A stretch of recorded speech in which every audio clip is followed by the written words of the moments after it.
Okay, this is a video for the top 5, it's going to be 6, but top 5 earphones between $100 and $200. That's a very competitive price range. There's a lot of stuff in it. These are my favorites. Number 1, the KBEAR or I don't even know this company's name. If you know it, please tell me in the comment section. It's either KBEAR or it's KBEAR. I don't know. Believe. It's very good build quality. The cable is nice. The fit is fantastic. It's like the Diamond that they made before, but the tuning is, they fucking nailed it. And then there's the beryllium claim. And I cut it open and I had it, and someone said, can you cut it in half and like a sandwich so you can see the layers? And so I went ahead and tried to do that, but there was no layers. There was just that very thin metallic, and I took a picture from behind the voice coil, and then I tried to separate with 2 pins the voice coil from the diaphragm, and it just wilted and folded over the voice coil. I took a picture of it. It not melted, but pretty close to butter that is about to melt. And I thought, there's no stiffening material below that. I'm totally satisfied. I could tell by the visual from behind it with a close-up macro shot. But Slater is going to take the other bud that I'm going to send him after the holidays, and he's going to do his magic. And I think it would be nice if every company got this kind of treatment, because this is only $200. But since the guy said he'd do it, and I respect him and trust him, and the people who watch this video that are familiar with hi-fi trust him as well, I'm going to send him the other bud, and he can do his thing with that. So shouts out to him. Number 2 would be the Thea L4. This is a monster coming that people aren't aware of yet. You can look at the graph and think, well, that's great, but graphs don't tell you everything. They did a really good job. They use a slightly smaller dynamic driver, but what that's doing is taking away the potential for haze or some kind of veil coming over the mids, because the bass is doing a little bit too much, which some L3 owners thought. I didn't. Some people did. It doesn't miss anywhere like a lot of the winners do. There's no clear weak point, so you don't need to say, I listen to classical music, I listen to jazz. It will do pretty much everything. It's a very, very polished hybrid with the configuration of dynamic driver and BAs. They did really good. The FiiO FH3, probably the best FiiO earphones made by FiiO in any price range. They've made more expensive ones, but I don't think they've made better than the FH3. They just nailed it. So I got fingers crossed for the next FiiO. Next one would be a Thea L3. I don't want to put 2 Theas in, but when you can get a custom for under $200, you really should try it. I have the custom MESTs and the EJ07s, and when you stick these in your ear, it's like noise canceling. It blocks out everything, and it puts it very deep into your ear, and you don't need tips. The tip rolling is gone. I know people are into that and like it. I don't like it, but it's necessary and it's important. You don't tip roll with customs. They fit very deep, and they block out everything on the outside, and you just listen to the music. It's a very great experience, and a company that offers that and has been doing it for months and has been getting feedback, and that they've got their feet are solid on the ground with the production, the customization, all of that stuff. It's an easy rec. Go custom for under $200. If I were to recommend anybody, my favorite is the Believe, but if I were to recommend one, I would say go with the L3, because getting yourself a set of molds and then a STL file, which is a 3D scan of that mold that you can send to anybody when you start to move up the ladder, which most people do. You've got your customs. Oh, another note while I'm talking about this. When you get those ear molds, use them quick. Don't put them to the side and say, I'll do that after the holidays. That stuff starts to change its shape after a couple weeks. So make quick with that. If you get your ear molds done, stick them into the postal service system the same day. Get it out and get it to the people that are going to do the customs for you. I think the L3 for under $200 is an absolutely fantastic idea for you to get out of the regular universal. It took me years to do that, and I did it now, and now I'm thinking of what's the next that I want to custom. It's a totally different league. So the Thea L3 is fucking fantastic. Number 5 for me would be the NF-M2 Plus. I think some people might be surprised to hear that. I did a video for it, and I did it with the GoPro, and I did it on a setting that is higher than the software I use could process. So I did a really nice video, uploaded it, did the whole thing, and then all I could see was the audio portion, and the video was not supported. So that video did not get done, and I was so pissed at the whole thing. I said, fuck, I'll do it later. That is a good set. It is built really nice. It's got a graph that might not be appealing to some, but again, music, this is music gear. Listen to the music. That sounds really, really good. It's got everything I want. It's got kick drum. Kick drum. If I can remember when I edit this, I'll try to put a sample in because I want to see if I get like a claim from Led Zeppelin. I want to see if I can stick that in here. So, kick drum. I should have written that somewhere. Hands in front of camera. See this moment. Do the kick drum now. Note to self. And then number 6, because I put TTAs in there, I'd go with the Moondrop kick. So the NF2 Plus, that'll be coming up, the review for that. And also, I'll compare it with something or whatever is most requested. The Moondrop KXXS or the Tape Pro. The Tape Pro is going through growing pains right now. I don't know if there's unit variation, which is a possibility, or listening to my music.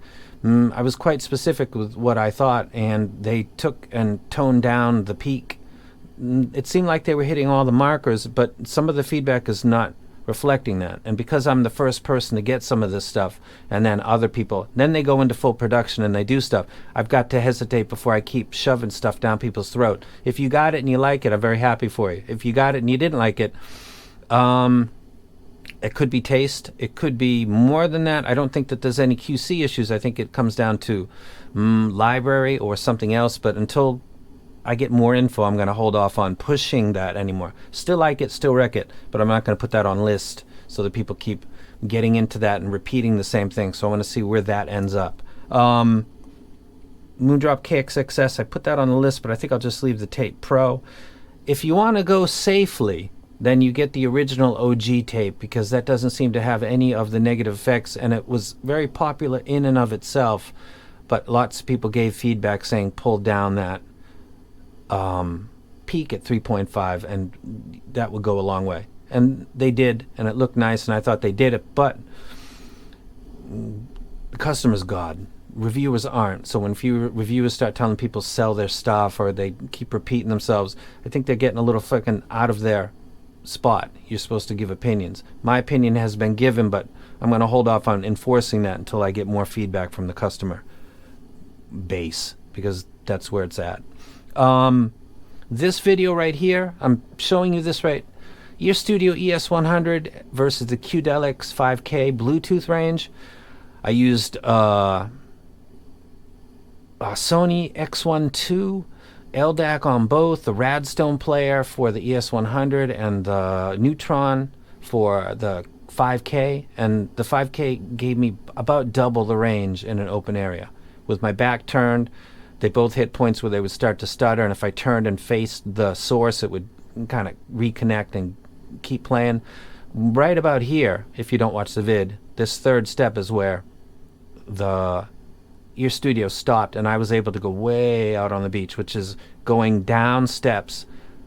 I'm totally at a different height, and then I'm facing towards the ocean. I was able to get about double the range of the Ear Studio.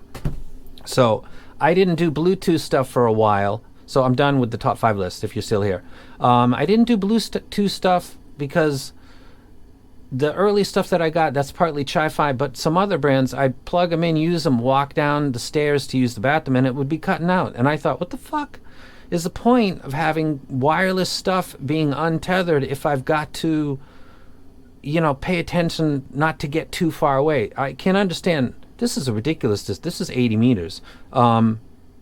I don't need to be that far away, and throw some walls in there, give me 25, 30, and I'm solid, especially in a house up 2, 3 floors.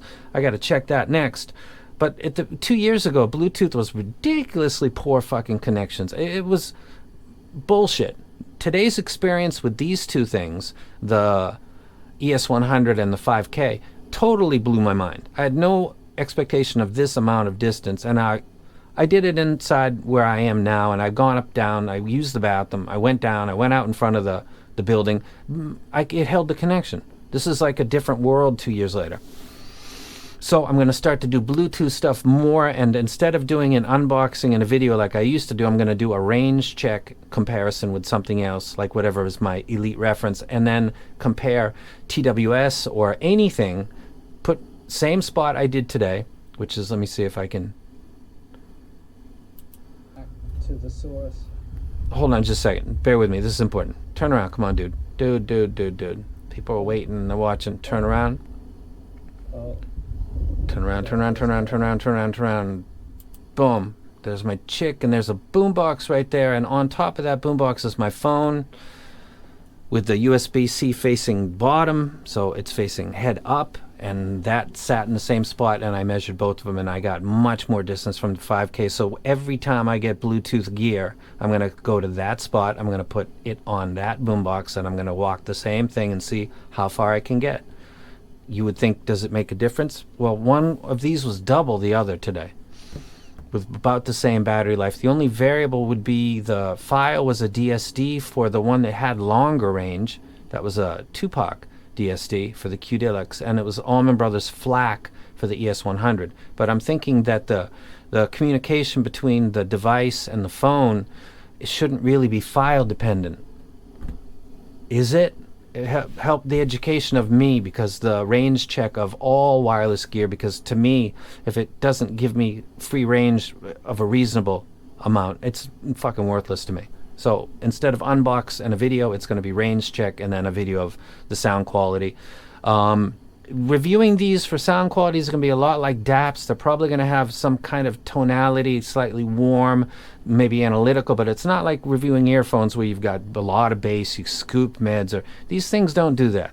But they're like DAPs. They're sources, pretty much. They're receiving the signal, and then they're playing it through the DAC chip on board, and you're going to get slight colorations, leaning to warm, leaning to maybe seemingly neutral, and then maybe leaning to slightly analytical or bright, and that's going to be it. So I'll be talking a lot maybe about the features.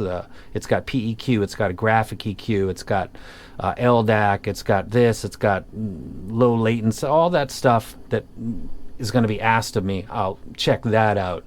But talking too much about the sound qualities of the ES100 and the 5K, and they do sound slightly different, I think. I think the ES100 sounds a little warmer to me, using the same ear gear today while I was listening. But that's the same as DAPs. So I'm out. I want to get out more, because doing videos sitting inside there's a lot of negativity on forums. There's a lot of negativity in the hobby. There's not audio. This is computers too. People tell me the computer community is famous for being cannibalistic. So in audio hobby too, there's lots of dramas. So get out of the freaking building and do some stuff outside. So Bluetooth is going to save me in 2021. I'll keep doing wired though. And I'm now out. KBEAR Believe, Thea L4, FiiO FH3, Thea L3, NF Audio, NM2+, and as a wild card, the KXXS. I could have maybe left that out though. And I'm out.